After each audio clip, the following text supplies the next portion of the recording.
வாங்க பாருங்க கோவக்காய். நம்ம தோட்டத்துக்கு அப்படியே பார்த்துட்டு போலான்னு வந்தோம். தோட்டத்துக்கு வரத்துல பாருங்க கோவக்காய் அந்த செடி மேலே எப்படி ஏறிட்டு இருக்குதுன்னு. நல்லா நிறைய காய் இருக்குது. என்னன்னா கோவக்காய் பிடிச்சி இன்னைக்கு பொரியல் பண்றோம். கோவக்காய் பொரியல். இது வந்து சுகருக்குலாம் நல்லது. பாருங்க எவ்வளோ காய் இருக்குதுன்ட்டு. பொடிக்கலாம் இருங்க, தண்ணி தெரியல. பாருங்க எவ்வளோ கோவக்காய் இருக்குது. சூப்பர். பொடிக்கிறேன். பொரிங்க. இதெல்லாம் உடம்புக்கு அவ்வளோ நல்லது. பொரியல் பண்ணிடலாம் இன்னைக்கு கோவக்காய் பொரியல்.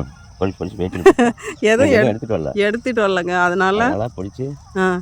கோவக்காய் பழம் ஒன்று இருக்குது. ஆமாம் இருக்குது. காய்களை பொடிச்சிட்டு பார்த்து முள்ளு குத்தி போட போதும் பாருங்க. நடக்குது.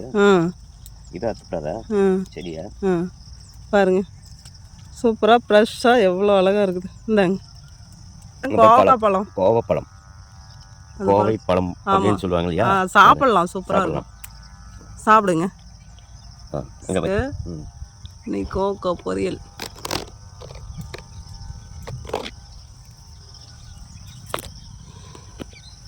ஃப்ரீயாக கடிச்சிக்குது இன்னைக்கு.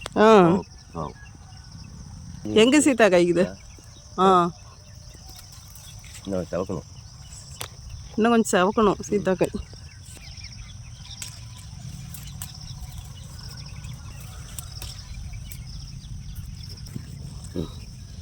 வேஸ்ட்லேயே போட்டாச்சு.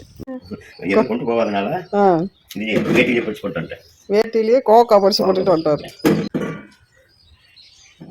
சூப்பர், நிறைய கோவக்காய் இருக்குது. சூப்பராக எவ்வளோ அழகாக பச்சை பசேன்னு ஃப்ரெஷ்ஷான கோவக்காய் பொரியல். கிரேவி மாதிரியும் பண்ணலாம், பொரியலும் பண்ணலாம். நல்லா இருக்கும். Okay, ton.